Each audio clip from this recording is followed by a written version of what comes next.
लोग एक्सरसाइज 4.1 का question number 2, जिसमें कह रहा है कि निम्न स्थितियों को द्विघात समीकरण के रूप में निरूपित कीजिए। जो हम लोग इस तरह दिया गया है, इसको हम लोग द्विघात समीकरण के रूप में निरूपित कर देना है। इसमें पहला क्वेश्चन है, एक आयताकार भूखंड का क्षेत्रफल 528 मीटर स्क्वायर है। हम लोग को क्वेश्चन में दिया हुआ है कि एक जो आयताकार भूखंड है उसकी जो एरिया है वो मतलब क्षेत्रफल जो है 528 मीटर स्क्वायर है, और क्षेत्र की जो लंबाई है, इसकी जो लंबाई है मीटरों में, तो चौड़ाई के दोगुने से एक अधिक है। चौड़ा जितना होगा उसके दो गुने से एक अधिक होगा। हमें भूखंड की लंबाई चौड़ाई ज्ञात करनी है। ये जो हम लोग को स्थिति दिया हुआ है, इस स्थिति को हम लोग द्विघात समीकरण रूप में सबसे पहले निरूपित करना है। यही चीज क्वेश्चन में कहा गया था। क्वेश्चन में क्या हम लोग को लंबाई जो दिया हुआ है और चौड़ाई के दोगुने से एक अधिक दिया हुआ है। तो सबसे पहले हम लोग माना कि भूखंड की जो चौड़ाई है वो है x मीटर। यानी भूखंड, ये जो आयताकार भूखंड है इसकी जो चौड़ाई है वो है x मीटर, और लंबाई जो हम लोग को कहा गया है, इसकी जो लंबाई है वो चौड़ाई के दोगुने से एक अधिक है। यानी इसके जो दोगुने, तो 2x एक मतलब दोगुने से एक अधिक है। मतलब लंबाई जो है इसकी जो है वो 2x + 1 मीटर है, और चौड़ाई जो है वो x मीटर है। ये चीज हम लोग क्वेश्चन में दिया गया है। और ये भूखंड किस आकार का है ना, ये आयत आकार का है। आयत की ये लंबाई है और ये चौड़ाई है, और इसका क्षेत्रफल हम लोग को दिया गया है। और इस स्थिति को हम लोग को द्विघात समीकरण के रूप में दिखाना है। तो हम लोग का भूखंड का जो क्षेत्रफल होता है, भूखंड का जो क्षेत्रफल है वो है हम लोग 528, और भूखंड का 528 मीटर स्क्वायर। भूखंड कैसा आकार है? आयतकार आकार है। और आयत का क्षेत्रफल जो किसके बराबर होता है? आयत का क्षेत्रफल जो होता है लंबाई इंटू चौड़ाई होता है। लंबाई इंटू चौड़ाई होता है, हम लोग जानते हैं। तो इधर हो जाएगा 528। लंबाई कितना दिया हो? लंबाई हम लोग को दिया 2x + 1, जो कि चौड़ाई के दोगुने से एक मीटर अधिक है, मतलब एक अधिक है। और जो है हम लोग का चौड़ाई जो है वो x है, इक्वल टू जो है 528। अब हम लोग इसको आगे बढ़ाते हैं तो हो जा रहा है ये 2x जो एक बार इससे गुना होकर हो जा रहा है 2x², और एक जो इसके साथ गुना हो जा रहा है x, इक्वल टू 528। अब हम लोग 528 को इधर अगर लाते हैं तो 2x² + x - 528 इधर कुछ नहीं मतलब 0। तो हम लोग देख रहे हैं ये जो है द्विघात समीकरण रूप में है। कैसे? नहीं, ये जो ax² + bx + c = 0 इस रूप का है। मतलब ये जो है ये द्विघात समीकरण रूप के रूप में निरूपित हो गया, और यही से हम लोग को कहा गया है। अगर इसका हम लोग को लंबाई और चौड़ाई ज्ञात करना है तो इस द्विघात समीकरण हल करके हम लोग ज्ञात कर सकते हैं। लेकिन क्वेश्चन में हम लोगों को यहाँ द्विघात समीकरण रूप में ज्ञात करने के लिए कहा गया है। अब आता है क्वेश्चन नंबर 2 पर। क्वेश्चन नंबर 2 में कह रहा है कि दो क्रमागत धनात्मक पूर्णांकों का गुणनफल 306 है और हमें पूर्णांकों को ज्ञात करना है। इसको भी द्विघात समीकरण के रूप में निरूपित कर देना है। तो देखिए, दो क्रमागत धनात्मक पूर्णांक, जैसे संख्या रेखा में जैसे यहाँ 0 होता है, इधर -1 होता है माइनस, तो 0 से इधर जाते हैं तो हम लोग का धनात्मक पूर्णांक शुरू होता है। तो धनात्मक पूर्णांक हम लोग को दो क्रमागत बोला गया, मतलब 1 और 2 ये क्रमागत हो गए, क्योंकि 1 के बाद 1, जैसे 2 के बाद 3, 3 के बाद 4, तो ये दो अगर धनात्मक कहेंगे तो एक दूसरे के बाद क्रमागत है। जैसे 5 के बाद क्या होगा? 6, 10 के बाद क्या होगा? 11, तो 10 और 11 ये क्रमागत हो गया। तो वही से बोलेगा दो क्रमागत धनात्मक पूर्णांक है, और उसको अगर हम लोग गुना करेंगे तो जो कितना जो हो जा रहा है 306 हो रहा है। ऐसे हम लोग को कहा गया है। तो वो हम लोग धनात्मक पूर्णांक ये करना है। तो मान लीजिएगा अगर पहला जो धनात्मक संख्या होगा तो हम लोग देख रहे हैं जो ये पहला धनात्मक संख्या जो मतलब जो है मतलब उसके बाद जो है उससे एक कम है, मतलब पहला जो होगा वो दूसरे से एक कम होगा, और दूसरा जो वो पहले से एक ज्यादा होगा। तो चलिए मानते हैं पूर्णांकों को। माना कि दो क्रमागत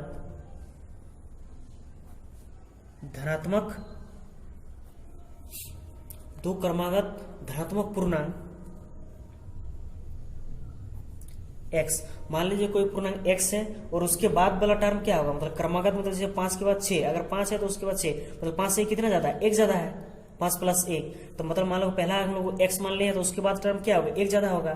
तो इसीलिए तो दो क्रमागत धनात्मक पूर्णांक जो होगा x, और उसके बाद और दूसरा टर्म कितना होगा? देख रहे हैं जो 3 है तो 4, मतलब 1 ज्यादा है। 2 है तो इसके बाद 3 है तो 1 ज्यादा है। तो अगर x है तो 1 ज्यादा करेंगे तो x + 1 है। और क्वेश्चन में कहा गया है, अकॉर्डिंग टू क्वेश्चन कह रहा है कि दो क्रमागत धनात्मक पूर्णांक गुणनफल होगा। अगर इसको हम लोग गुना करते हैं, मतलब x × x + 1, तो हम लोग का कितना हो रहा है 306, ये हम लोग को क्वेश्चन में कहा गया है।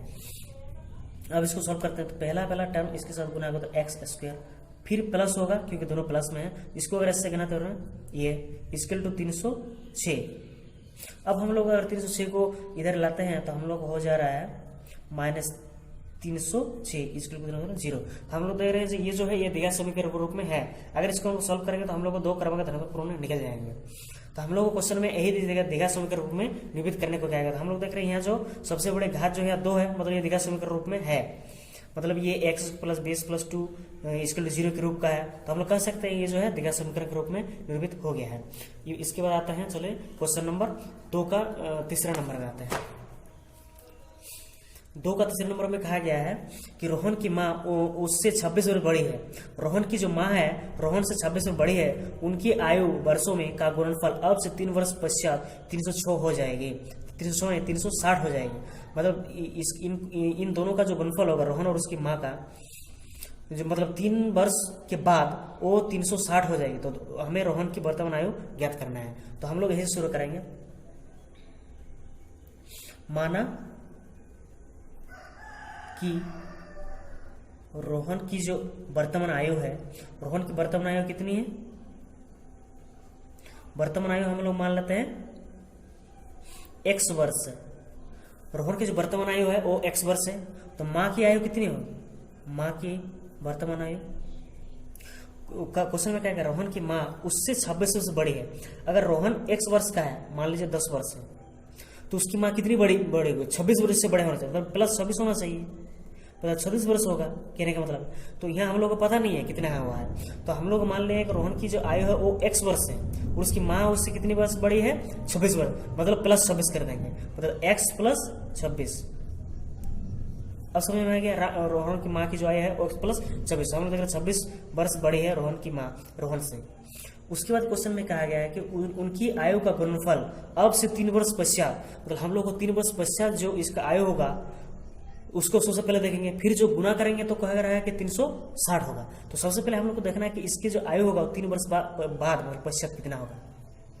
तो 3 वर्ष पश्चात रोहन की आयु, देखिए अगर किसी का आयु अगर 10 वर्ष है अभी, तो 3 वर्ष क्या होगा? 13 हो जाएगा, मतलब जो ऐड कर देंगे, मतलब इससे अगर 10 से 3 ऐड कर देंगे तो 13 हो जाएगा। मतलब अगर जैसे बात बोलेगा तो हम लोग ऐड करेंगे, पूर्व बोलेगा तो हम लोग घटाएंगे। जैसे अभी 10 है, 3 वर्ष बाद कितना होगा तो प्लस कर देंगे, मतलब 13 हो जाएगा। इसी तरह अब अभी जो है रोहन की आयु x है, तो उसकी जो 3 वर्ष पश्चात कितना होगा? x प्लस 3 वर्ष। और माँ की जो आयु कितनी वर्ष होगी? माँ की अभी जो वर्तमान आयु उससे 3 वर्ष इसका भी ज्यादा होगा। तो 3 वर्ष पश्चात माँ की आयु कितनी होगी? तो हम लोग देख रहे हैं अभी जो है x प्लस 26 है, इससे कितने वर्ष बड़ी होगा? 3 वर्ष बड़ी होगा। तो x प्लस 26 को करें तो 29 वर्ष, मतलब रोहन की 3 वर्ष पश्चात हो रहा है x प्लस 26, x प्लस 3, और माँ की जो है x प्लस 29 हो रहा है, मतलब उसकी माँ की आयु 3 वर्ष पश्चात। लेकिन क्वेश्चन में क्या है 3 वर्ष पश्चात अगर उन दोनों को गुणनफल करते हैं तो हम लोग देख रहे हैं 360 हो रहा है। मतलब इसको अगर गुना करते हैं तो कितना हो रहा है? 3 वर्ष बाद जो आयु है वो दोनों को अगर गुना करते हैं तो वो बोल रहा है कि 360 होगा। अकॉर्डिंग टू क्वेश्चन कह रहा है कि x प्लस 3 और x प्लस 29 इसको अगर गुना करते हैं तो हो रहा है, बोल रहा है 360। ये इस क्वेश्चन में कह रहा है। तो चलिए इसको सॉल्व करते हैं। तो जैसे पहला क्या कहते हैं x टर्म होगा, इसके बाद पूरा टर्म को लेते हैं, फिर प्लस 3 को लेते हैं, फिर इस टर्म को पूरा x प्लस 29। पहला x को लिए इस टर्म को पूरा, फिर प्लस 3 को लिए इस टर्म को पूरा, इसको लिए 360। अब इसको इससे गुना करता है x स्क्वायर, फिर इससे इसको गुना करता है 29x, प्लस इससे गुना करता है 3x, फिर इससे गुना करा 3 9 27, 3 9 6, 3 9 6 87, 3 6 7 8, इसके लिए 360। अब इसको अगर गुना पहले और आगे बढ़ा रहे हैं तो हम लोग हो जा रहा है स्क्वायर, और इसको एक टर्म है एक ही जैसा है तो हो जाएगा 32x प्लस 87। अगर इसको 360 को इधर लाते हैं तो 360 इसको 0, 360 को अगर इससे घटा रहे हैं तो 3 तो 15 हो रहा है 273 x square plus 32x minus 273 equal to 0। मतलब ये हम लोग देख रहे हैं जो यहाँ जो x की घात है, सबसे बड़ी घात यहाँ 2 है, तो ये द्विघात समीकरण के रूप में है, जो कि हम लोग को यही से कहा गया था। अगर हम लोग को इसका ज्ञात करना है तो इसको सॉल्व करने से ज्ञात हो जाएगा। हम लोग को दिखाना है कि ये द्विघात समीकरण में, तो हम लोग देख रहे हैं यहाँ द्विघात समीकरण में है x square plus 32 x minus 2 273 equal to 0, मतलब x square plus b x equal to c equal to 0 के रूप का है, तो हम देख रहे हैं ये द्विघात समीकरण में है। अब आते हैं एक्सरसाइज 4.1 का क्वेश्चन नंबर 2 का चौथा नंबर। इसमें कहा गया है एक रेलगाड़ी 480 किलोमीटर की दूरी समान चाल से तय करती है। एक रेलगाड़ी है और 480 किलोमीटर की दूरी को एक समान चाल से तय करती है। यदि इसकी चाल को 8 किलोमीटर कम होती है, मतलब इसकी चाल जो है 8 किलोमीटर पर आवर, मतलब कम कर देते हैं, तो उस दूरी को, मतलब जैसे 480 दूरी था, उस दूरी को तय करने में 3 घंटे अधिक समय लगता है। पहले जो समय लग रहा था उससे 3 घंटा अब ज्यादा समय लगता है। हमें रेलगाड़ी की चाल ज्ञात करना है। तो हम लोग को एक फॉर्मूला याद है, चाल बराबर दूरी इंटू समय होता है, ऐसे हम लोग पहले जानते हैं। यानी इसको हम लोग ऐसे भी लिख सकते हैं, समय बराबर दूरी इंटू नहीं, चाल बराबर दूरी बटा समय, समय बराबर दूरी बटा चाल, दूरी बटा चाल, मतलब इसको यहाँ ला दिए, इसको यहाँ ला दिए। तो ये चीज हम लोग पहले सीख चुके हैं। जो चाल बराबर जो होते हैं वो दूरी बटा समय, और यह समय बराबर दूरी बटा चाल होते हैं। तो हम लोग शुरू करते हैं। तो शुरू जो चीज हम लोग को कहा गया है वहां से शुरू करते हैं। हम लोग को क्या निकलने के लिए कहा गया है, रेलगाड़ी की चाल। तो मान लेते हैं, माना कि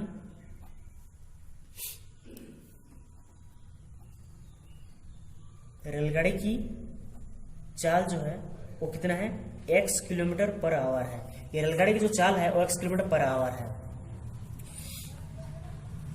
जब रेलगाड़ी 480 किलोमीटर की दूरी समान चाल से तय करती है तो हम लोग देखेंगे कितना समय लगता है। जब 480 किलोमीटर दूरी समान चाल से तय करती है तो तय करने में लगा कुल समय बराबर कितना हो रहा है। तो समय बराबर हम लोग को पता है दूरी बटा चाल। तो दूरी कितना है 480 और चाल कितना है x। तो ये हो गया हम लोग का समीकरण 1 हो जाएगा, ऐसे मान सकते हैं। यहाँ अगर t लेते हैं तो समय को t, तो ऐसा कर सकते हैं। तो यहाँ समय t है तो समय बराबर 480 इंटू 480 बाय x। तो अब हम लोग को यह कहेंगे यदि इसकी चाल 8 किलोमीटर पर आवर कम होती है तो इसी दूरी को तय करने में उसे 3 घंटे अधिक समय लगता है। अब बात है यहाँ, जब रेलगाड़ी की चाल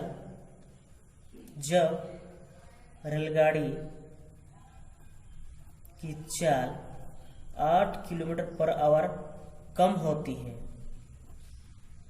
तो उसी दूरी को तय करने में, तो 480 किलोमीटर दूरी को तय करने में लगा समय, हम लोग देखेंगे अब कितना समय लग रहा है। अब जो समय होगा वही दूरी, समय बराबर हम लोग का दूरी इंटू चाल, दूरी। अब लेकिन चाल यह कितना होगा, चाल घट गया है। तो पहले x था, अब -8 कर दिया है, तो x -8 हो गया है, क्योंकि यह कहा गया इसकी चाल को 8 किलोमीटर प्रति घंटा कम कर देता है। तो अगर 8 किलोमीटर प्रति घंटा कम होती है, इस दूरी को तय करने में कितना समय लग रहा है, मान लीजिए t1 है और ये t2 है। लेकिन इसमें एक यहाँ दिया गया है कि अगर ये जो समय है, ये समय जो है कम कर देता है, मान लीजिए इस दूरी को अगर 8 किलोमीटर पर घंटे चाल से मतलब उस दूरी को तय करता है तो 3 घंटे उससे अधिक समय लगता है। अगर इस चाल से जाता है x -8, इस चाल से अगर जाता है जो पहले जो समय लग रहा था उससे अब 3 घंटा अधिक समय लगेगा। इसे हम लोगों को जो बोल रहा है, अब यहाँ अगर ये तो नॉर्मली है, अगर स्पीड किसे कम कर देते हैं उस दूरी को तय करने में से हमें कुछ ज्यादा समय लगेगा। तो अकॉर्डिंग टू क्वेश्चन इसमें हम लोगों को कहा गया है, देखिए यहाँ बच्चे कंफ्यूज हो जाते हैं ज्यादातर कि कैसे, मतलब ये 3 घंटे है। जैसे मान लीजिए पहले जो है 480 बटा x बराबर इधर 480 बटा x -8, ये जो है एक समान चाल में तय की दूरी, ये जो है 480 बाय x, जो ये एक समान चाल जब एक समान चाल से तय कर रहा था उस समय इतना समय लगा था। ये समय है t1 है और ये समय t2 है, और ये जब मतलब इसकी चाल को 8 किलोमीटर कम कर दिया गया तब उसकी चाल है। लेकिन इसमें इसमें एक शर्त दिया गया है कि जब इसकी चाल 8 किलोमीटर कम होती है तो ये जो समय था पहले उसको तय करने में, मतलब इसी दूरी को तय करने में जो पहले समय लग रहा था अब 3 घंटा ज्यादा समय लगेगा, मतलब 3 घंटा ज्यादा समय लगेगा। ये चीज हम लोग को यहाँ क्वेश्चन में कहा गया है। देखिए पहले समय लग रहा था मान लीजिए हम लोग 6 घंटा, अब हम लोगों को अब जैसे 2 घंटा बढ़ गया, जैसे चाल अब मान लीजिए कम हो गया, तो हम लोग को उस दूरी को तय करने में अब ज्यादा समय लगेगा। तो अब समय लग रहा है 8 घंटा, क्योंकि अगर 2 घंटा बढ़ा है तो अब समय लगेगा 8 घंटा। जैसे देखिए यहाँ भी हो जाए, पहले समय लगा था ये, अब समय लगा है ये, लेकिन इसमें शर्त है कि पहले वाला समय से 3 घंटा और ज्यादा समय ले रहा है। अगर 3 घंटा इससे अगर ज्यादा समय ले रहा है तो ये जो है ये ज्यादा वाला है। पहले समय लग रहा था 6, अब समय कितना लग रहा है 2 घंटा ज्यादा, तो कितना होगा 8। वही चीज है, पहले समय लग रहा था ये, अब समय लग रहा है कि ये, और ये अगर ये समय जा रहा है कितना घंटा अधिक लग रहा है, ये 3 घंटा अधिक लग रहा है, ये समय ये 3 घंटा अधिक है, ये समय बढ़ रहा है। तो जैसे ये 2 घंटा अधिक है तो 8 हो गया। अब ये दोनों तरफ अगर बराबर करना है तो हम लोग को यहाँ +2 करना होगा 2 घंटा। इसी तरह अगर हम लोग को यहाँ 3 घंटा अधिक समय लग रहा है इससे, तो मतलब ये 3 घंटा इधर प्लस कर देना होगा इस तरह से। मतलब इसको हम लोग इस तरह से भी कर सकते हैं, 480 बटा अगर इसको इधर ले जाते हैं तो x - 8 हम लोग पास बच रहा है, x - 8। इसको अगर इधर ले जाते हैं हो जा रहा है 480 बटा x, और बराबर यहाँ कितना बच रहा है 3। ये हो जाएगा हम लोग का इक्वेशन बनता जाएगा, मतलब प्लस अगर इधर 3 कर देते हैं, मान लीजिए इसको अगर इधर ले जाते हैं तो 480 बटा x - 8, और ये इधर प्लस है तो इधर जाएगा तो माइनस हो जाएगा, और इधर बराबर 3 रहता है तो उसको बराबर इधर हम लोग 3 ले रहे हैं। मतलब ये हम लोग का एक्चुअली जो कंडीशन है ये बनता जा रहा है। देखिए ये पहले वाला जो समय था, अब ये बाद वाला समय है। बाद वाला समय और पहले वाला समय में अंतर मतलब 3 घंटा का ही हो रहा है, यही चीज हो रहा है। अब हम लोग अगर इसको सॉल्व करते हैं तो यहाँ 480 हम लोग कॉमन ले लेंगे, तो यहाँ बच रहा है 1 बटा x - 8, और यहाँ बच रहा है x = 3। अब हम लोग इसका सोल्व करते हैं तो x - 8 इंटू x, इसमें अगर गुना हो जाएगा 1, और ये हो जाएगा x - 8, और ये 480 को 3 बट्टा यहाँ पहुँचा देते हैं, यहाँ नीचे पहुँचा दे रहे हैं। तो यहाँ हम लोग को जैसे x और यहाँ से माइनस से गुना करते हैं माइनस, तो माइनस +8 बटा अगर इससे गुना करते हैं x² - 8x = यहाँ अगर इसको काटते हैं तो ये 16 160 से कट जा रहा है, यहाँ प्लस माइनस कट रहा है। अब हम लोग इसको आगे अगर सोल्व करते हैं तो हम लोग को बच रहा है 8 बटा x² - 8x = 1 बटा 160। तो इसको अगर हम क्रॉस मल्टीप्लिकेशन करते हैं तो हम लोग को हो जाएगा इससे x² - 8x, फिर इससे अगर इसको गुना करते हैं तो 0 8 6 48 8 1 4 1280। फिर अगर इसको इधर लाते हैं तो x² - 8x माइनस इधर हो जाएगा तो 1280 = 0।